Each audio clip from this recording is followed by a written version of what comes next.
folks, welcome back to Game Geeks. I'm your host, Kurt Wiegel. Today's episode, we are reviewing the second in the Fate Worlds series, Fate Worlds, Worlds in Shadow.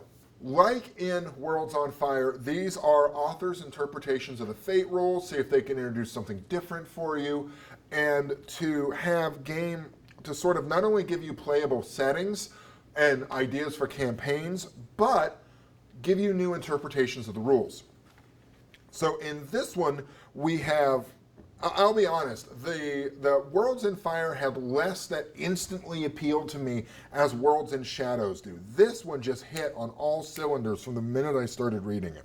So what do we have in this book? First, we have Crime World, which is a way of spinning a leverage-style campaign where you're the criminals. You are working on how to do heists, how to do cons, how to do these big campaigns all about you taking something from someone else in one way or another. Now, this is written by John Rogers, the showrunner for Leverage. He also wrote an introduction for Reality Blur's Agents of Oblivion game, and he's a gamer too, so he knows a lot about how this works. You could almost use this as the Leverage role-playing game as seen through the eyes of Fate. One of the things it does in here that sets up very nicely is it gives you how do you build a crime story? How do you set up what your opposition is, what it is you're looking for, what you're trying to get? Then it is how to build your aspects as sort of the criminal side of this and setting up almost character sheet style aspects and skills, stunts, etc. for what you're looking for. Like you get to stat out a bank vault. You get to stat out a Mayan chamber where your person could be trying to steal the little idol. Also sets up amping up needs, how you build up your game in trying to get that particular thing, and stress as a function of the heist and what status you are during that particular operation.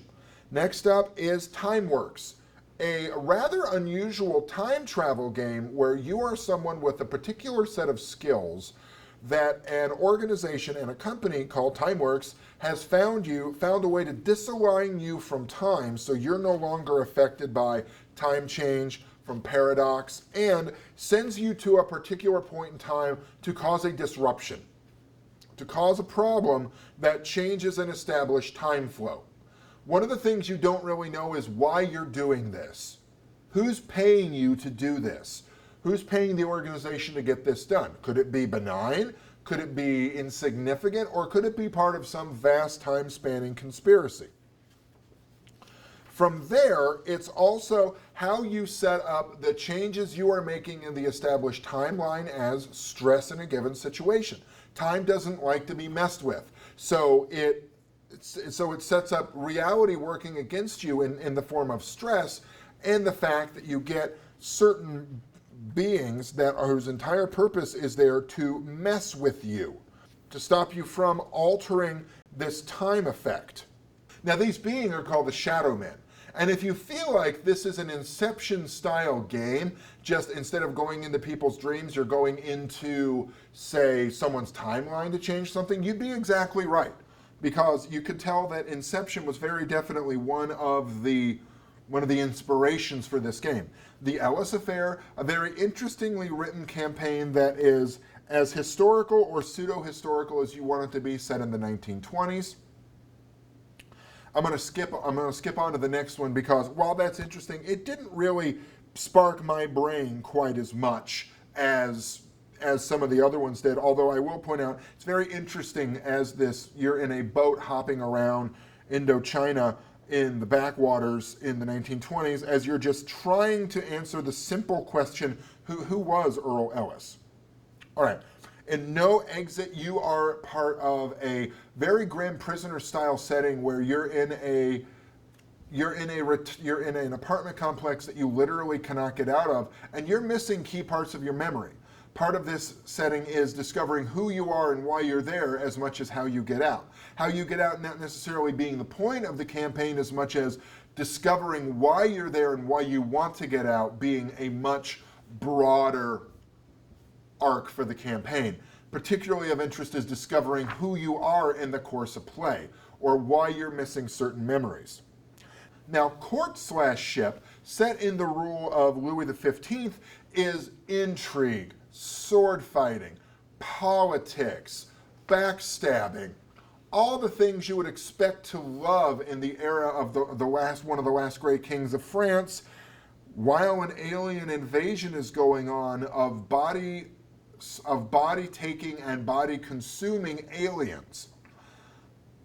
If it sounds wacky and weird, it is, but it's also one of the most tightly written campaigns I've ever seen, where if you wanted to do, now I'm a toolbox kind of guy. I never run a setting as is. I never run a setting as it's presented. I always pick everything apart and then use the pieces as I see appropriate in something else.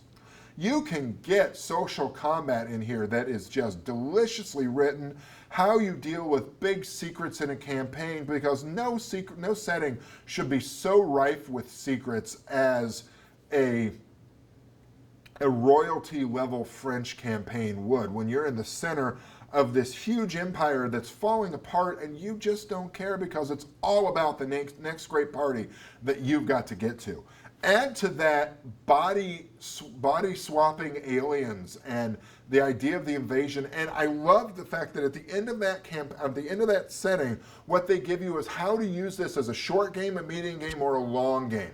Where is the alien invasion during the course of that process? Where is everything else that's going on as a function of you trying to keep your place in the kingdom without the king suddenly decided, nah, I can do without you. Where losing your status in the court is actually worse than being beheaded.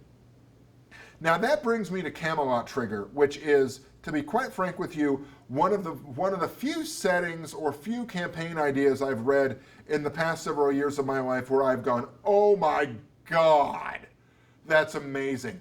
Camelot Trigger takes the Arthurian legends using fate and then throws them into a science fiction setting where you are flying around your giant space armor like mecha in the solar system, helping Arthur establish his kingdom of goodness and justness and all things honorable and great, while fighting Morgana, who is an evil alien AI invented by Dr. Vivian Locke, the Lady of the Lake, who also invented Merlin, who is the AI that helps you, flying through these worm gates through the solar system as you are playing knights that are essentially take a knight of legend, reskin it in a science fiction setting, and then you fight your mecha in duels of honor. You fight the robotic hordes of Morgana in deep space. You get to design your armor as a series of aspects and stunts and stress. You can build almost any mecha suit you want. Now, obviously, because it's using fate, this is not going to get into a deep and gritty, oh, I only have 2 points of armor and I have 16 damage from my armor, my missile pack on my shoulder that goes ballistic. No. You get to define what that armor set is by where it is on your body and what it does. So it keeps the rules-light, core, stripped-down version of Fate, but you get to describe all like the missile pack going ballistic and how that does damage to your opponent and how the stress takes out certain spots on your armor. There's a new skill obviously introduced of armor that brings in like how well you can fly your armor, renames most of the skills. So instead of deceit, you have cunning. Instead of empathy, it's called chivalry. As you can tell, I absolutely love this game. I'm very fortunate that in the near future, one of my players, Jordan, hi Jordan, is taking his seat behind the screen, and he's going to be running a Camelot Trigger game. And I'm already starting to build Bedivere, a character that I sort of have a resonance with since I was just in Spamalot. And I'm building Bedivere more based on Bedwyr, who's the Welsh knight that the myths are based on. And like my high concept is Arthur's magnificent bastard. So instead of honor, loyalty, trust, duty, camaraderie, he's no, screw you. I use honor against you because you're going to behave and I'm not. I am so excited about that campaign, and I read that setting over and over. Just, I got to tell you, in terms of raw brilliance, Rob Weiland, I'm looking at you because I am more thunderstruck by what's going on in that mini setting, that mini campaign they present than anything I've ever been able to come up with. And at the same time, I'm deeply impressed and more than a little jealous and pissed off because, like, damn it, why didn't I think of that first? So this is the companion book to Volume 1, Worlds on Fire. This involves just more interesting and intriguing applications of the Fate system for your ability to use the Fate core rules in almost any type of setting you want. You can use it either as rote settings, pull them out, use them in your campaign, or disassemble them and use the pieces in things of your own devising. For Game Geeks, I'm your host, Kurt Wiegel. Good day and good gaming.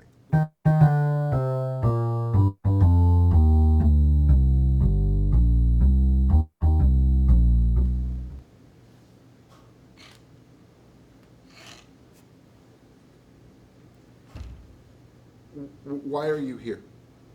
No, seriously, I don't even get to check my email without you people watching me. Come on, come on. I like having loyal fans, but all right, I promise. Next time we film, a different shirt and a dance. Bye.